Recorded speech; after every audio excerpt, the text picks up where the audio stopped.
You've seen this braiding technique once before. We had filled our braid with veggies. This time we've already filled it with fresh fruits, some ricotta cheese, and some jam. We're going to braid again.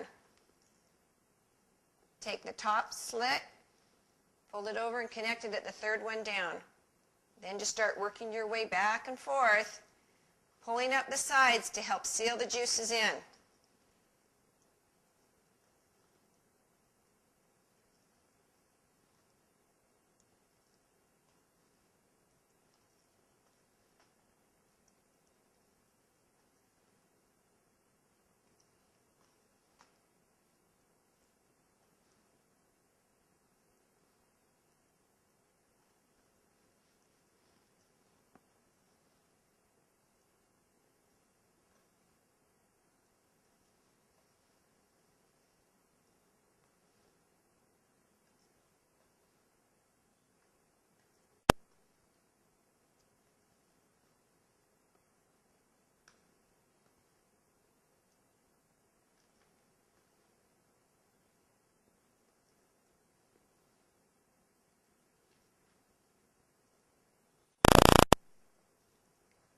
We're going to fold the bottom over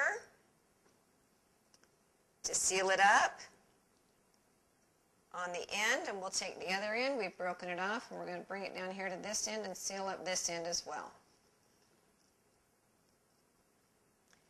Now to finish this fruited braid, we're going to brush the top with a little bit of agave.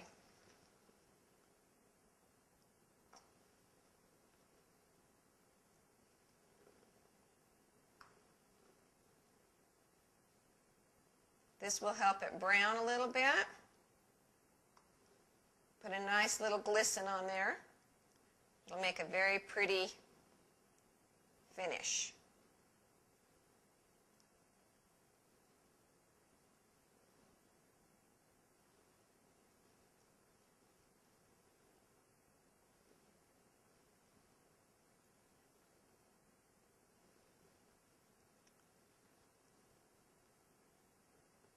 You'll want to notice on the sides of the braid that none of the slits go to the top. Hopefully we won't leak out the sides.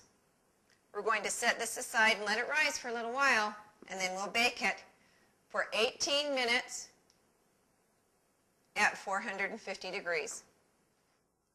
Naturally leavened bread dough pizza. With the dough we had left over, it's not quite 1 full pound, but we're going to roll it out into a smaller size pizza than normal.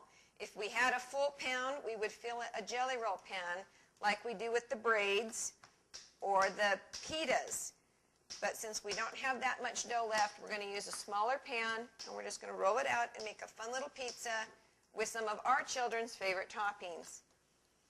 We're also going to introduce to you how to use a sparing use of animal-based foods in a helpful manner. Here's our sauce. We'll spread a nice little layer of sauce on this pizza.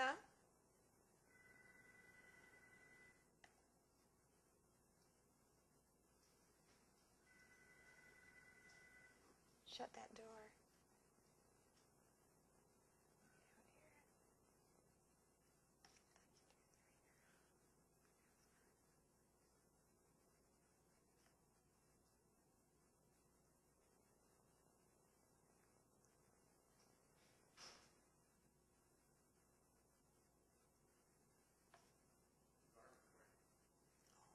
Sorry.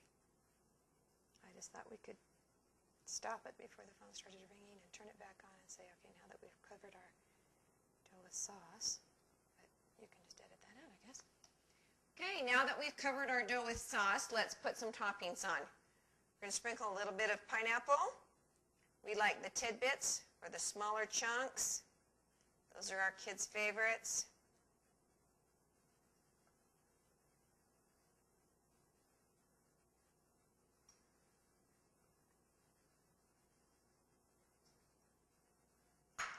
We're going to sprinkle a little bit of mozzarella cheese.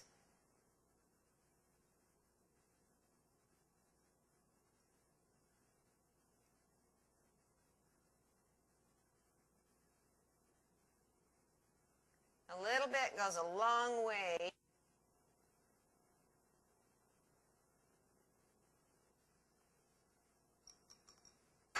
Then we're going to let this pizza sit for just a few minutes so that the dough has a chance to rise a little bit before we bake it in the oven. We're going to bake it at 500 for 18 minutes.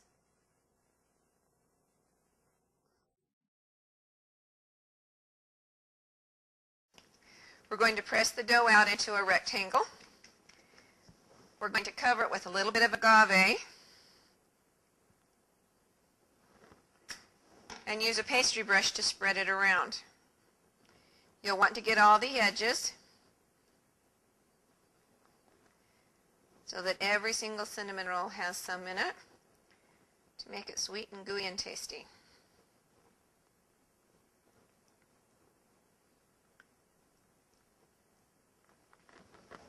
After spreading the agave, we're going to sprinkle a little bit of brown sugar. This is an optional ingredient. You don't have to use it if you don't want to get it as sweet.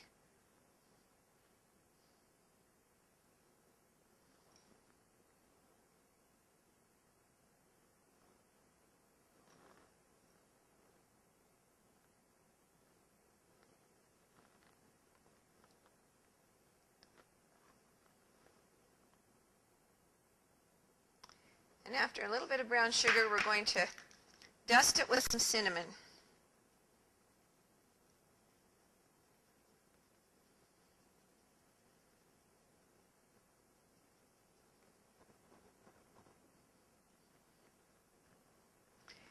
Now there are many options for toppings that you can add. We happen to love macadamias, so I'm going to sprinkle a few macadamia nuts in my cinnamon rolls. You can add raisins, walnuts, pecans, bits of apple, or anything else that you like in a desserted roll. You could do orange peel, and some orange juice to make orange rolls, or whatever you like. Now we're just going to roll these up.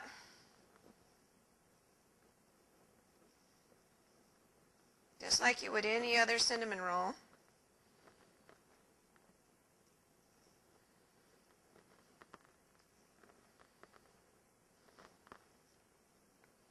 Taking care not to tear the dough.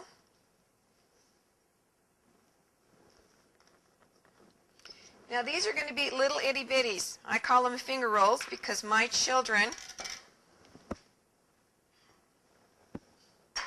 think they're just the right size for their little fingers.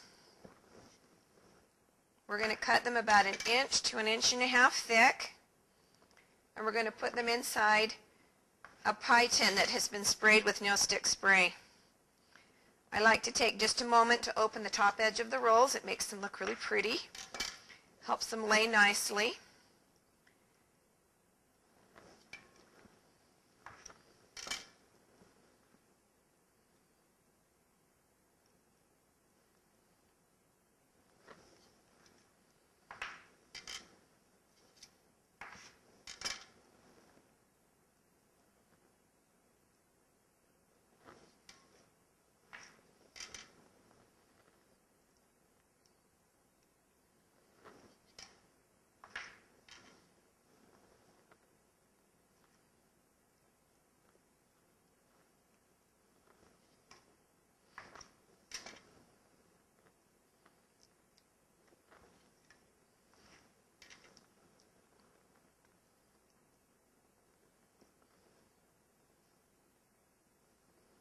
And there they are.